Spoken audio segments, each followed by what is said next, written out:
Assalamualaikum warahmatullahi wabarakatuh. Saya Amirah Nuraini Lianti Putri, NIM 180210102015 dari Pendidikan Fisika, Fakultas Keguruan dan Ilmu Pendidikan Universitas Jember.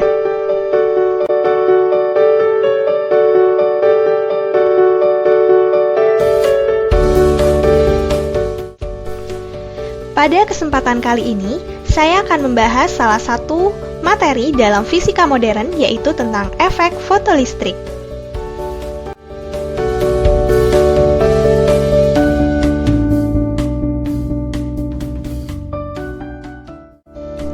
Pokok bahasan yang akan saya sampaikan diantaranya, yang pertama adalah konsep foton, yang kedua fenomena efek fotolistrik, yang ketiga hasil eksperimen efek fotolistrik, dan yang keempat adalah aplikasi efek fotolistrik.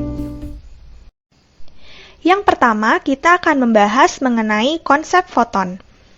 Einstein mengatakan bahwa energi yang dibawa cahaya terdistribusi secara diskrit dalam bentuk paket-paket energi atau foton dengan energi sebesar H dikalikan dengan F, di mana H adalah konstanta Planck dan F adalah frekuensi dari foton tersebut. Nah, pada awalnya, Einstein menamai paket-paket energi dengan nama kuantum cahaya, namun kemudian nama tersebut diganti menjadi foton yang berasal dari bahasa Yunani phos yang artinya adalah cahaya. Selanjutnya, kita akan membahas mengenai fenomena efek fotolistrik.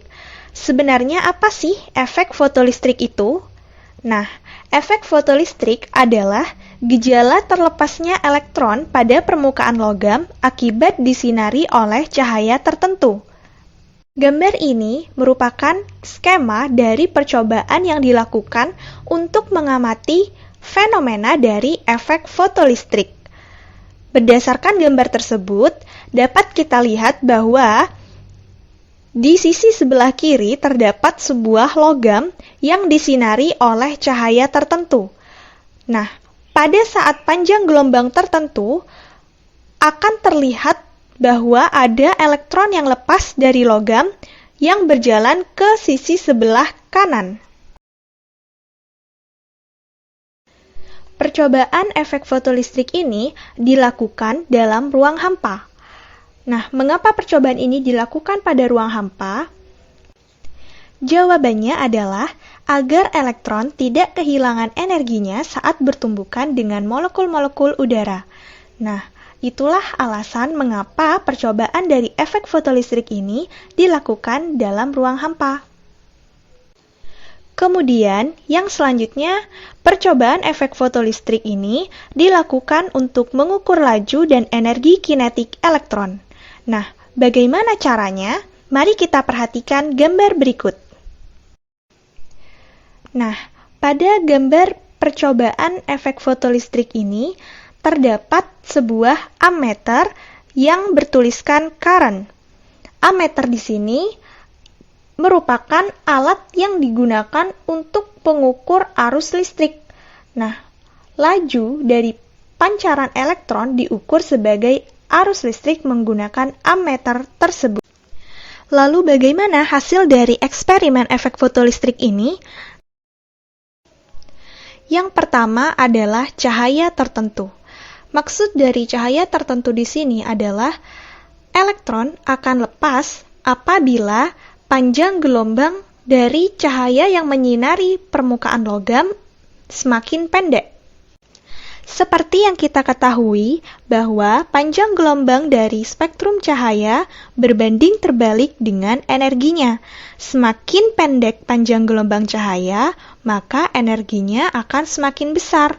Sehingga dapat kita simpulkan bahwa elektron akan lepas apabila energi cahaya yang mengenainya lebih dari energi yang dimiliki oleh elektron tersebut atau yang disebut dengan energi minimum. Yang kedua adalah fungsi kerja. Fungsi kerja di sini menggambarkan energi minimum yang dibutuhkan elektron agar terus menempel pada logam. Nah, apabila energi dari cahaya atau energi foton melebihi dari energi minimum ini, maka elektron akan lepas dari logam tersebut. Yang ketiga adalah energi kinetik elektron. Ketika energi cahaya atau energi foton yang menumbuk elektron melebihi dari energi minimum atau fungsi kerja, maka elektron tersebut memiliki kelebihan energi. Nah, kelebihan energi inilah yang kemudian dijadikan sebagai energi tambahan pada elektron untuk bergerak dengan kecepatan tertentu. Ketika elektron bergerak memiliki kecepatan tertentu, maka elektron tersebut juga memiliki energi kinetik yang disebut dengan energi kinetik elektron. Energi kinetik elektron ini tidak dipengaruhi oleh intensitas cahaya, sehingga semakin besar intensitas cahaya yang diberikan atau yang disinarkan kepada logam, maka energi kinetik dari elektron yang lepas dari logam tersebut tidak berubah atau tetap. Intensitas dari cahaya hanya mempengaruhi jumlah elektron yang lepas dari logam, sehingga semakin tinggi intensitas cahaya yang diberikan, maka semakin banyak elektron yang lepas dari logam, namun memiliki energi kinetik yang tetap atau tidak berubah. Lalu, dipengaruhi oleh apakah energi kinetik dari elektron ini? Energi kinetik dari elektron hanya dipengaruhi oleh kecepatan dari elektron tersebut, yaitu V. Lalu bagaimana cara untuk menghentikan elektron tersebut? Energi untuk menghentikan elektron ini dipengaruhi oleh yang namanya tegangan henti atau potensial henti. Selanjutnya, mari kita lihat bagaimana persamaan energi dalam efek fotolistrik. Yang pertama ada energi kinetik. Nah, seperti yang sudah saya jelaskan tadi, bahwa elektron yang kelebihan energi akan bergerak dengan kecepatan tertentu sehingga memiliki energi kinetik. Maka, besarnya dari energi kinetik ini sama dengan energi dari foton dikurangi dengan energi minimum dari elektron atau energi ambang. Kemudian, nilai dari energi kinetik ini akan setara dengan setengah mv kuadrat, di mana V adalah kecepatan elektron. Nah, besar energi dari foton sendiri itu besarnya sama dengan konstanta Planck dikalikan dengan frekuensi foton tersebut, seperti yang sudah saya sebutkan sebelumnya. Sehingga energi dari foton dapat kita tuliskan sebagai H dikalikan dengan F. Lalu bagaimana dengan energi ambangnya? Untuk energi ambangnya, kita tinggal mengubah frekuensinya menjadi frekuensi ambangnya, sehingga dapat kita tuliskan untuk energi minimum atau energi ambang ini besarnya setara dengan H dikalikan dengan F0 atau frekuensi ambang. Sehingga energi kinetik juga bisa diperoleh melalui persamaan HF dikurangi dengan HF0. Kemudian bagaimana hubungan antara frekuensi dengan panjang gelombangnya? Nah, seperti yang kita tahu bahwa nilai dari frekuensi ini atau frekuensi cahaya di sini sama dengan kecepatan cahaya dibagi dengan panjang gelombangnya. Sehingga untuk F di sini bisa kita ubah bentuknya menjadi C per lambda. Sehingga untuk yang pertama, untuk energi foton dapat kita tuliskan menjadi H C dibagi dengan lambda. Bagaimana untuk energi ambangnya? Untuk energi ambangnya kita bisa ubah bentuknya menjadi HC per lambda 0, di mana lambda 0 di sini merupakan panjang gelombang ambang. Yang selanjutnya ada potensial henti. Seperti yang saya sebutkan tadi, bahwa energi untuk menghentikan elektron ini dipengaruhi oleh tegangan henti atau potensial henti. Nah, energi kinetik dari elektron bisa kita tuliskan sebagai setengah mv kuadrat. besarnya dari energi kinetik ini sebanding dengan tegangan henti atau potensial henti, sehingga bentuknya dapat kita ubah atau dapat kita tuliskan menjadi E dikalikan dengan V besar. Nah, V besar di sini adalah potensial, sedangkan untuk V kecil merupakan kecepatan dari elektron, sehingga EV0 sama dengan setengah mv kuadrat. Setengah mv kuadrat ini merupakan energi kinetik dari elektron, dan V di sini merupakan potensial henti atau tegangan henti. Sekarang mari kita lihat satuan dari besaran-besaran yang terkait dalam persamaan energi efek fotolistrik ini. Yang pertama, ada energi kinetik, dan energi ambang. Nah, di sini satuannya tertulis sebagai elektron volt. Mengapa menggunakan elektron volt? Karena dalam efek fotolistrik ini kita melibatkan mikroskopis, dalam bidang mikroskopis, sehingga kita menggunakan satuan elektron volt, atau boleh juga dalam satuan joule. Kemudian yang kedua ada F, yaitu frekuensi. Satuannya adalah hertz. Untuk panjang gelombang, satuannya adalah meter. Untuk H adalah konstanta Planck, di mana besarnya adalah 6,625 dikalikan 10 pangkat min 34 joule second. Kemudian ada C, yaitu kecepatan cahaya, sebesar 3 kali 10 pangkat 8 meter per second. Kemudian ada V kecil. V kecil di sini adalah kecepatan elektron dengan satuan meter per second. Sedangkan untuk V besar merupakan tegangan henti atau potensial henti yang satuannya adalah volt. Yang selanjutnya kita akan membahas tentang aplikasi efek fotolistrik dalam kehidupan sehari-hari. Nah, ternyata efek fotolistrik ini juga diterapkan dalam kehidupan kita sehari-hari. Nah, apa saja aplikasi dari efek fotolistrik ini? Mari kita lihat. Untuk yang pertama adalah mesin fotokopi. Yang kedua ada sel surya, dan yang ketiga ada kalkulator. Serta masih banyak contoh lainnya yang menerapkan efek fotolistrik. Selanjutnya kita akan mencoba latihan soal yang terkait dengan materi efek fotolistrik. Oke, pada latihan soal yang pertama, sebuah logam mempunyai frekuensi ambang 3 kali 10 pangkat 14 Hz. Jika logam tersebut disinari, ternyata elektron yang bergerak memiliki energi kinetik maksimum sebesar 15,50 kali 10 pangkat min 20 Joule. Hitunglah frekuensi dari foton tersebut. Pertama-tama kita tinjau dahulu apa saja yang diketahui pada soal.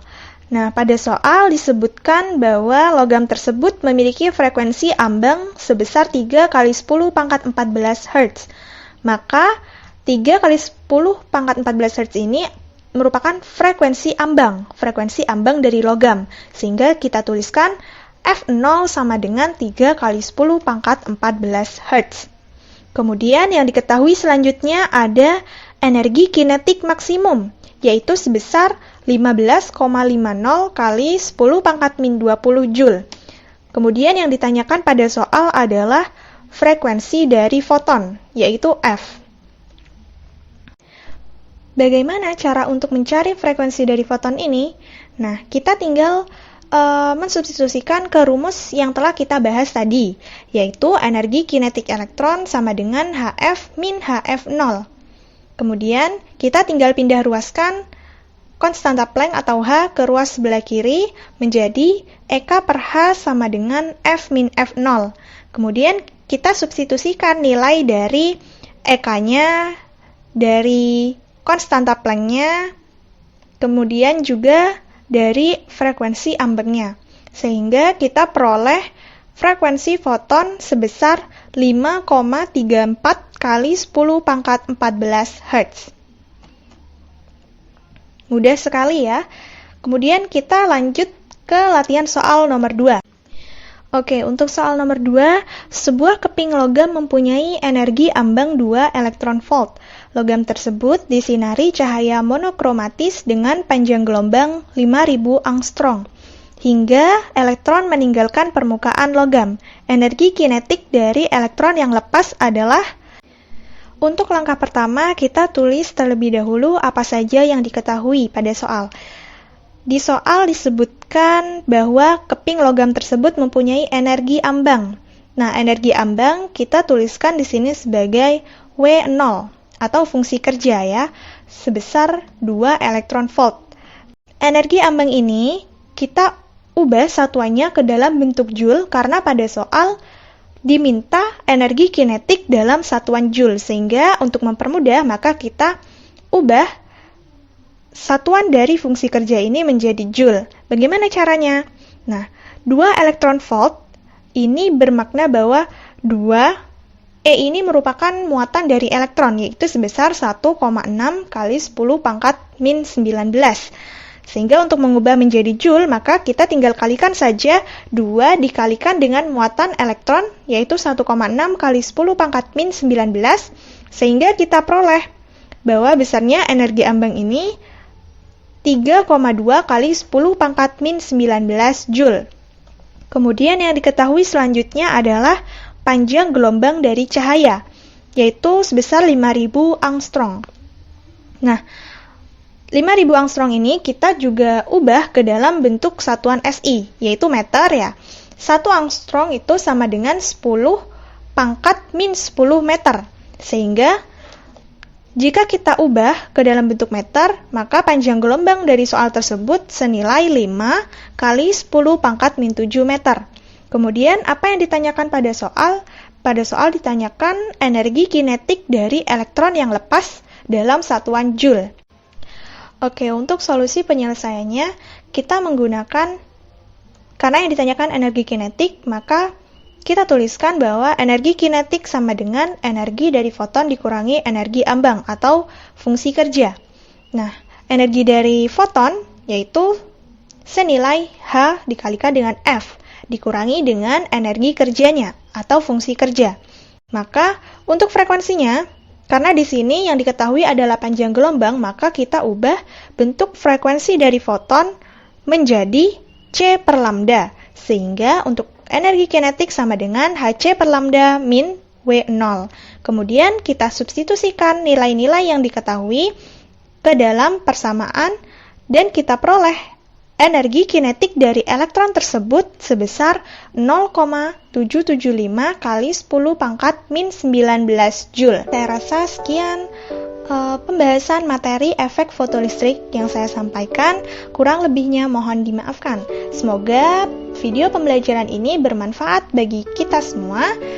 Sekian dari saya, wassalamualaikum warahmatullahi wabarakatuh.